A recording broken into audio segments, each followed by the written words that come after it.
Good afternoon.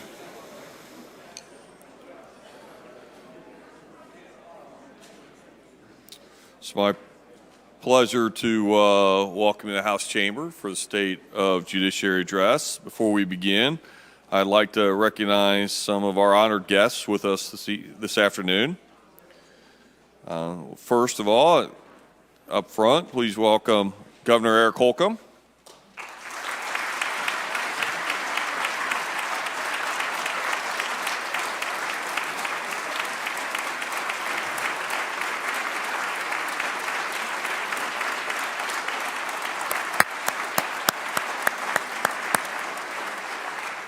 Lieutenant Governor Suzanne Crouch.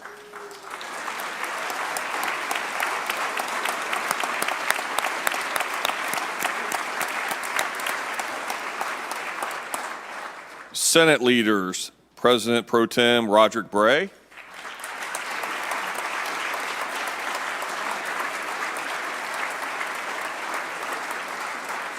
Minority Floor Leader Greg Taylor.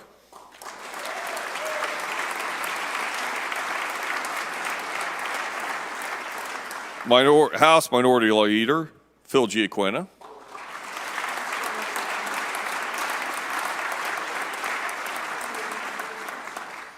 In the main gallery, we welcome state elected office holders Attorney General Todd Rokita,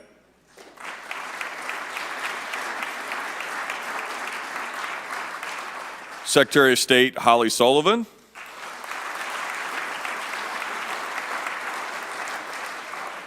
Treasurer Kelly Mitchell,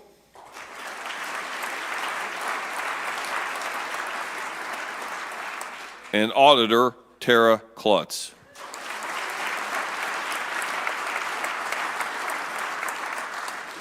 Also in the main gallery, we welcome the family of current Supreme Court Justices Jim Rush, husband of Chief Justice Rush,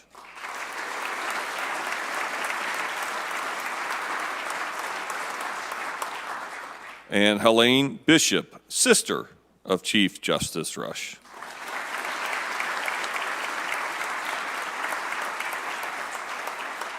And we are also pleased to welcome former Supreme Court Chief Justice Brent Dixon.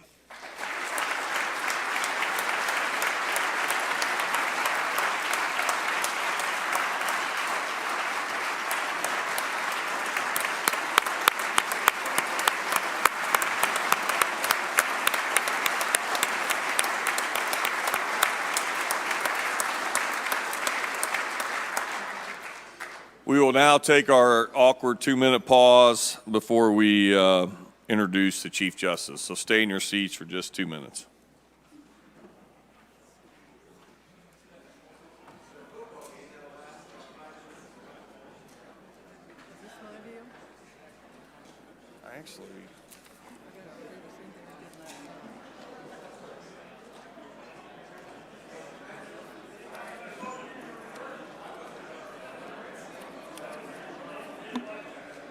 Actually, I begin the introductions, I bring them forward, I make a series of introductions, and I turn it over to you. It's my honor. Yep.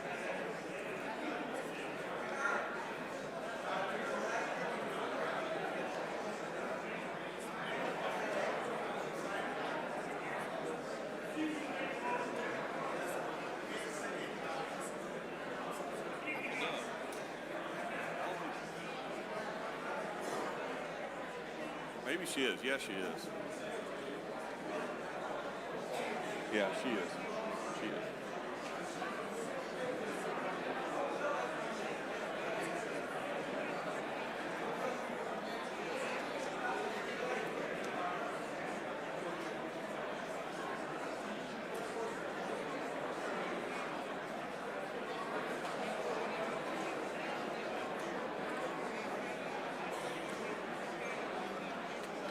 Transmitter.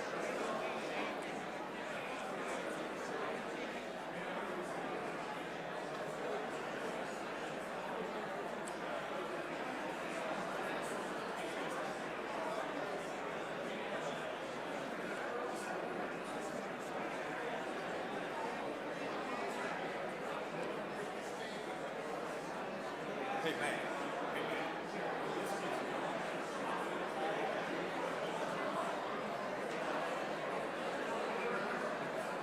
You'll remember.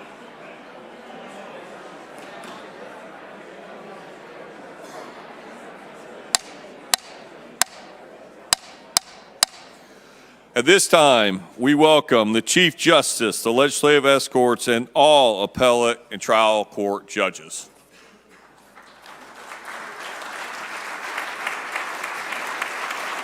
Joining Chief Justice Rush is being escorted by Senator Sue Glick, Senator Liz Brown, Senator Tim Lannon, Senator Lonnie Randolph, Representative Jerry Torr, Representative Wendy McNamara, Representative Reagan Hatcher, and Representative Matt Pierce. Chief Justice is joined by her Supreme Court colleagues, Justices Stephen David, Mark Massa, Jeffrey Slaughter, and Christopher Goff. And she's joined by a Court of Appeal judges, Chief Justice Cale Bradford, Edward Najam, L. Mark Bailey, Melissa May, Margaret Robb, Elaine Brown, Rudy Pyle, Robert Ortiz, Elizabeth Tavitas, Leanna Weissman, and Derek Moulter.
It is my honor to introduce the 52nd Lieutenant Governor for the state of Indiana, Suzanne Crouch.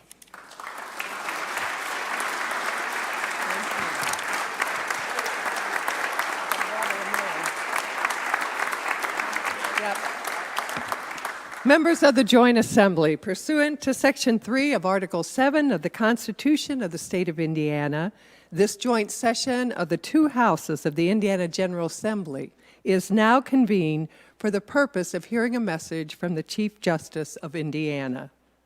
It is my privilege to present to you the distinguished Chief Justice of Indiana, the Honorable Loretta Rush.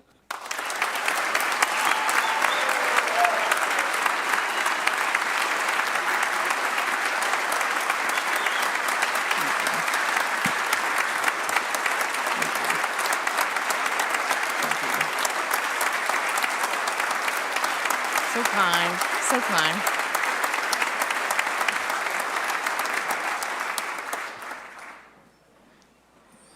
Welcome to the State of the Judiciary.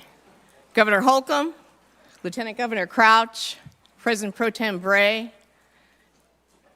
Speaker Houston, members of the General Assembly, Chief Judge Bradford, Judge Najam, who will be retiring this year, colleagues and friends. It is so great to be here. Thank you.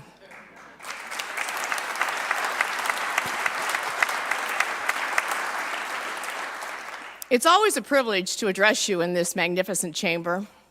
We're one of the few states in the country where all three branches of government are housed in one building.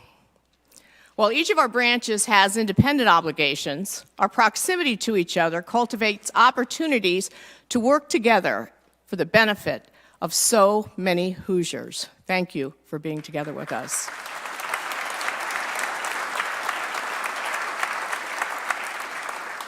As Chief Justice of Indiana, it's my constitutional responsibility to report to you on the state of Indiana courts, my 8th such address. And the message I offer today is one of perseverance. Thank you. These last 2 years, your judiciary has embraced solutions to keep courts operational, resulting in the resolution of 2 million cases. But success is not measured solely by the number of cases we decide. Why? Because the Indiana Constitution's Open Courts Clause promises every Hoosier a fair, impartial, and accessible justice system, and we're delivering on that promise. Yes, your Indiana Supreme Court thoughtfully decides cases as our Constitution requires, but the Constitution further charges us with critical administrative responsibilities, responsibilities that are vital to the rule of law, because a judge's decision-making is only as good as the legal system in which it takes place. Across our 92 counties, your dedicated trial court judges confront an increasingly complex array of criminal, business, family, housing, debt cases.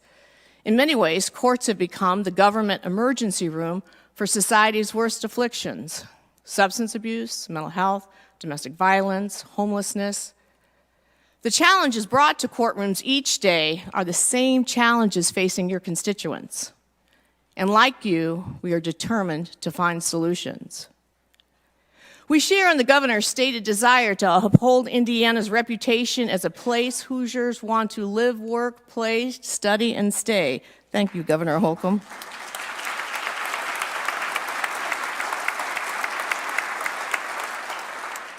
Today, I will highlight 4 critical components of our constitutional responsibilities. First, increasing public trust. We are implementing initiatives to increase confidence in the judiciary. And why is public trust so critical to the judiciary? Because it's the judiciary's currency. As Alexander Hamilton famously pointed out in the Federalist Papers, and don't worry, I'm not going to break out in song, we have no influence over either the sword or the purse. True. We do have tremendous influence over Hoosiers' trust in government. Every day, thousands of citizens across Indiana enter our courtrooms where they are guaranteed a fair, impartial, and accessible justice system. So we must operate a system, a justice system, that bolsters that currency. Second, strengthening Hoosier families. We are instituting court reforms to better serve vulnerable and endangered children and adults, to better support our veterans, and to better help our families navigate their way through divorce, child custody, evictions. And in doing so, we are also addressing the ever-increasing number of Hoosiers entering our courtrooms with substance abuse disorder and severe mental illness. Third, improving public safety. We're expanding problem-solving courts, and we remain committed to working with all justice partners to safely implement pretrial reform. Fourth and finally, modernizing our courts. We are innovating. From recently completing one statewide case management system to increasing the speedy resolution of business disputes. We're committed to leveraging technology to better deliver justice across our state. These efforts that I'm going to talk about today are foundational for fulfilling that constitutional promise of providing a fair, impartial, and accessible justice system for every person in every Indiana community. Thank you.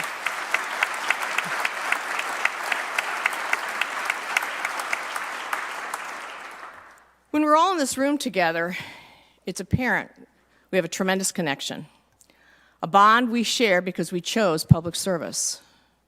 While we took different paths to office, the underlying motivation is the same: to serve the people of our state. And one of the most deeply committed public servants of our time, one we should all aspire to be, is Justice Stephen David.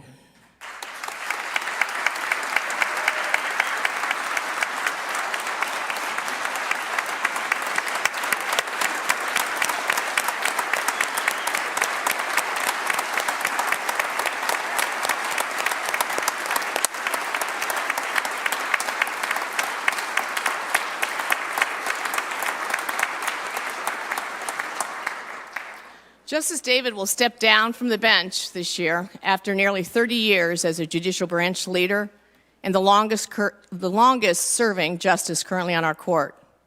A highly decorated colonel in the U.S. Army, his 28 years of service include tours of duty in Iraq and Guantanamo Bay.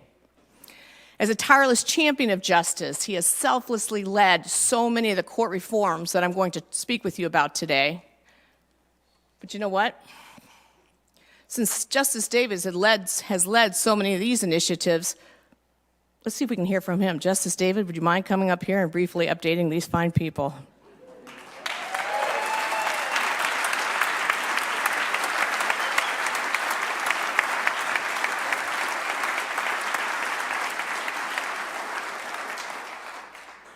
Well, thank you, Chief Justice Rush.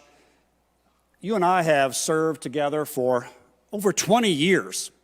So thanks for sharing just a wee bit of your time today with me.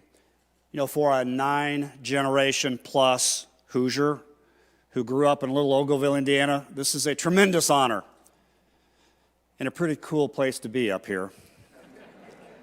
You didn't tell me that my pulse rate would go from 50 to 150 in a span of less than 10 feet. So, okay, let's talk about the modernization of the courts through technology. We now have a unified case management system in every county. I'll say it again for those of you not listening, one statewide case management system with public access.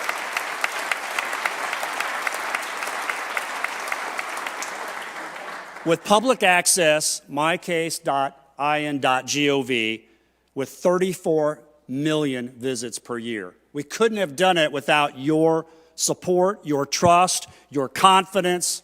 All Hoosiers now have free 24/7 access to court information. And we have our e-filing system that is also in every county.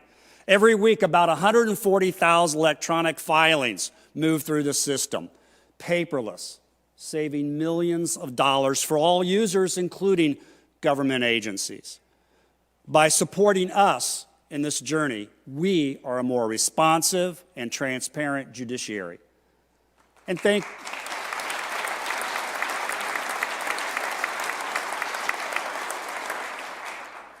you to each and every one of you for your unwavering support for the Commercial Courts Initiative, available statewide. 1,300 cases have moved through this sophisticated system that handles challenging business-to-business disputes. It's timely, it's cost-effective, predictable, and fair. So thank you to the Commercial Court Committee, which has listened to the needs of practitioners, corporate counsel, and judges. And a special shout out to Kevin Brinegar of the Indiana Chamber of Commerce, as well as your own Senator Eric Cook and Representative Greg Sturwald.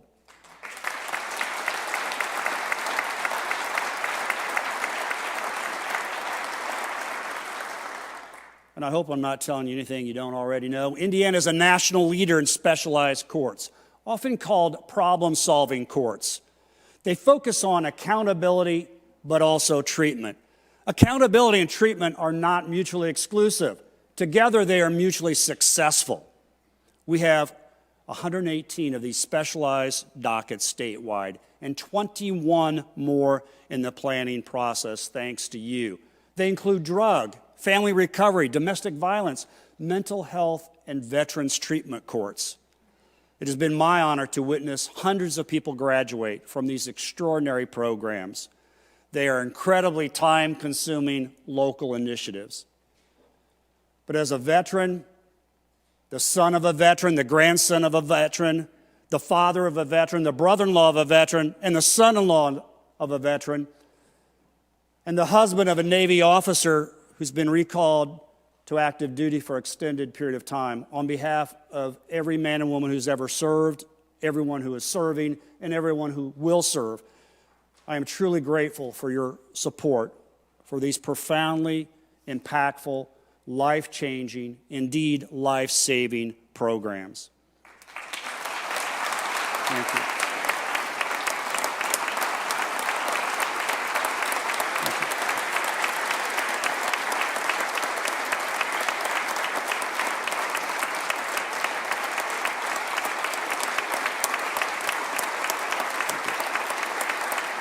You. You know, we all have good days and bad days, so if you need to really feel good about what you do, about the good you do, and the support you have given us in this work, please attend a problem-solving court graduation. You must experience it to really appreciate it. Watch the very police officer who arrested the person for drug use stand with that individual, and they hug each other in tears of triumph. Or attend a Veterans Treatment Court graduation where a service member scarred by the experiences and trauma of service, sacrifice, and conflict, who was once willing to give their life for all of us, now has a new life thanks to all of you. It just doesn't get any better than that.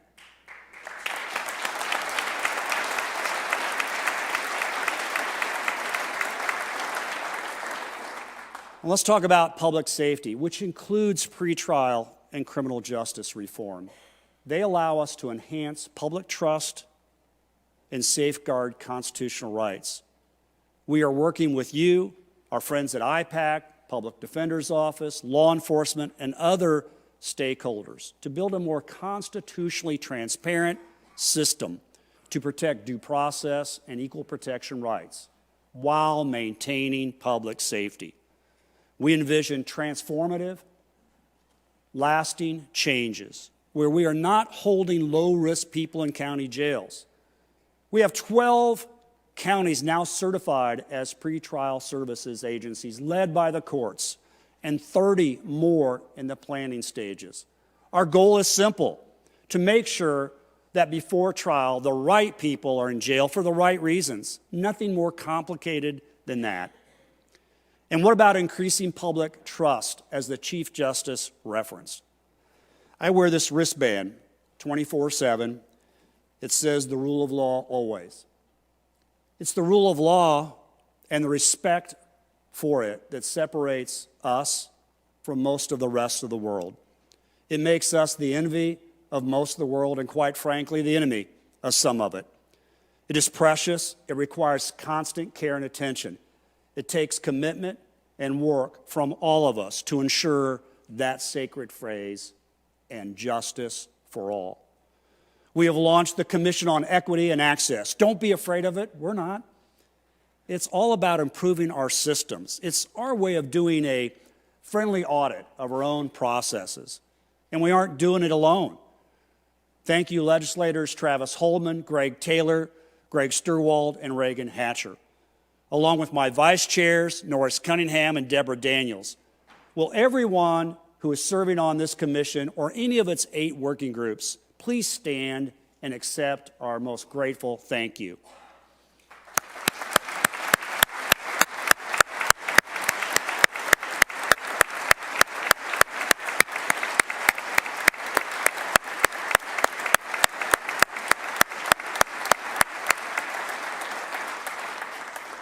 Thank you. Let me share just one example of strengthening families and children. We have nearly 4,000 GAL CASA volunteers serving nearly 22,000 children. With the work of these earth angels, tragedy and sadness is being turned into happiness and hope. Together, we are figuring out how to do better for our citizens, and that is indeed serving the public. I would like to leave you all with this thought as I turn it back over to the Chief Justice of Indiana. Public service is all about putting others first. It's about giving of your time and talents in ways that may not be fully appreciated until much later. It's about doing what is right every day as best as you can because you care about others. And when I say we, I mean the 4 of us and my successor, the 16 appellate judges, all of my brothers and sisters, your colleagues, wearing the robes here and throughout the state, led by our Chief Justice, just as importantly, inspired by our Chief Justice, just as importantly, supported by our Chief Justice. We are glad to be doubling down on our public service efforts with you in 2022. Thank you.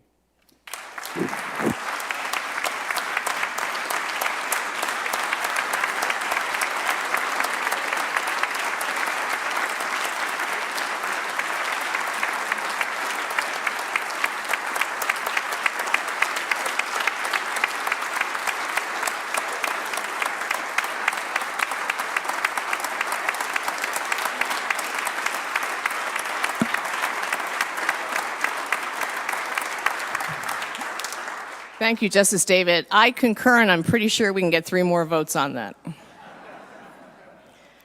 So, Justice David, you leave behind a legacy of exceptionally stronger justice system, and now let's look to the future and ways that we can build on that legacy. Our court recently tasked some of the biggest thinkers in our profession to provide a long-term blueprint for the court system of tomorrow, and here's just a sampling. To improve public safety, we're working on a centralized jail management system. Your jail overcrowding task force identified systemic problems with multiple jail management systems, problems that prevent all of us from collecting and analyzing reliable data. You asked for a solution, we're delivering. Our newly created centralized system will improve public safety by ensuring accurate criminal records, allowing judges to view real-time incarceration status, and alerting community agencies when a supervised individual is arrested. Sharing offender information between jails, courts, community corrections, probation, and all justice partners is vital to public safety and will give you information like you've not had before to guide your policymaking in these areas. I'd like all the members of the Jail Overcrowding Task Force, all 3 branches, work together to stand and accept our thanks. Representative Fry, Representative Sturwald, Representative Ford, Representative Benny.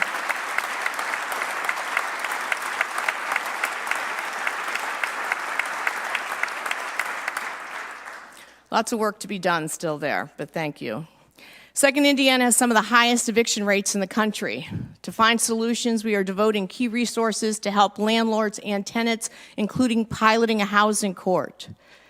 I need to say thanks and would ask that Judges Bob Altice, Jennifer DeGroot, Kimberly Bacon, Kathleen Beliski, as well as landlord and tenant representatives, state leaders, they're all working together to find equitable solutions through the eviction task force. Could you all stand and please accept our thanks?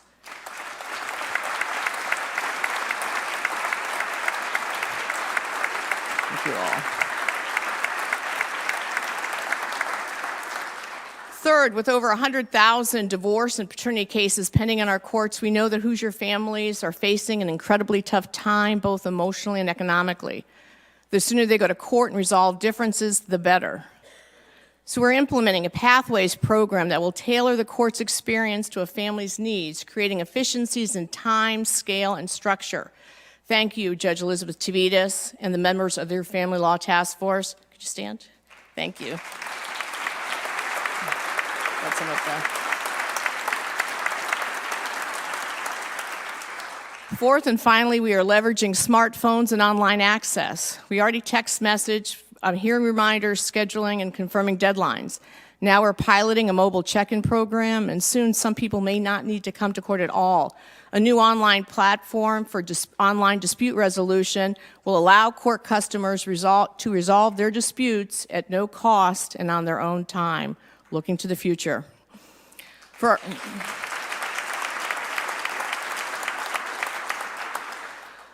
our final few moments, I want to talk about a remarkable opportunity all of us in this building have to work together to fix a broken mental health system.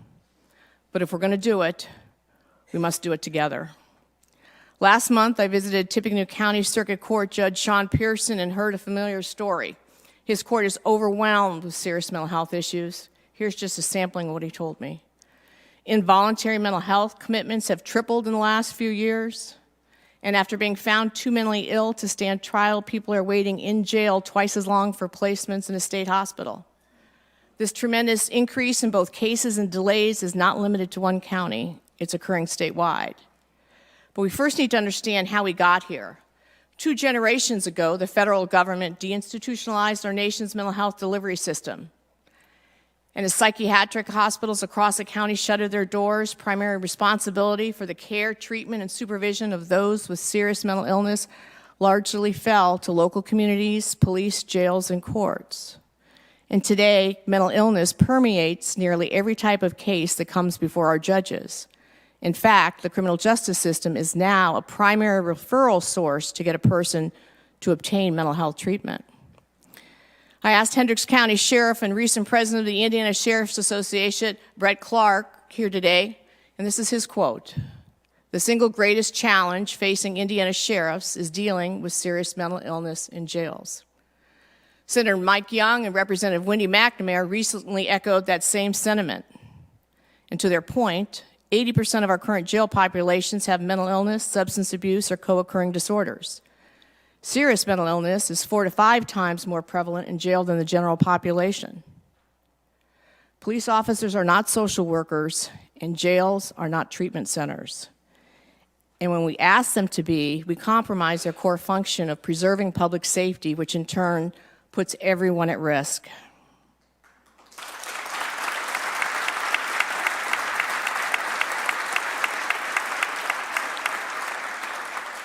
This year, you, the General Assembly, will be tasked with considering how to best implement the National Mental Health Hotline, better known as 988. It's the future of crisis care, a hotline for mental health emergencies where the immediate crisis response is connected to the infrastructure in place. In anticipation of this important work, the Supreme Court is convening a statewide summit organized by the cross-branch efforts of Justice Christopher Goff, Sheriff Brett Clark, Senator Jack Salin, Mental Health Director Jay Chaudhry, and Drug Czar Doug Hunsinger. Could you all stand? Thank you for your work across the branches to get this together.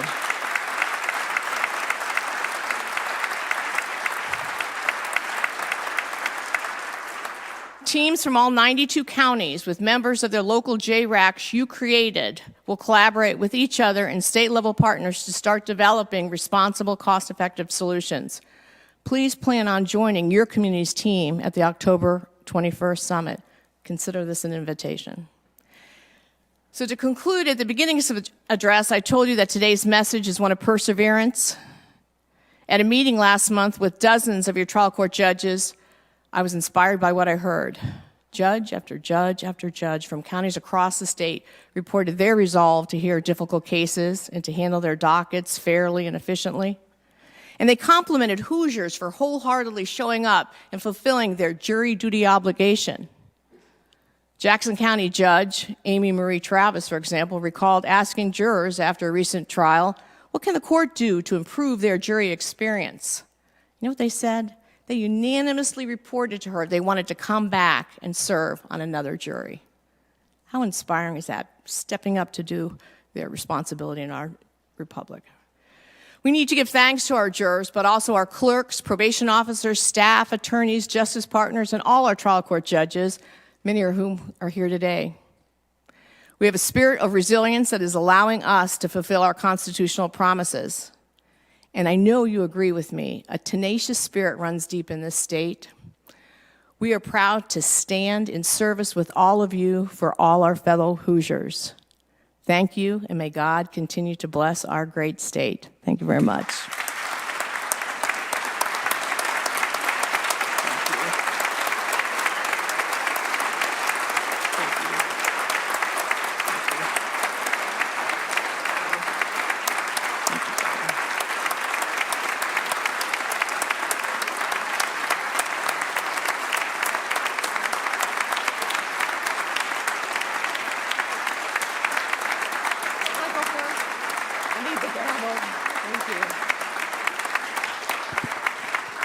This joint session of the Indiana House and Senate is now adjourned.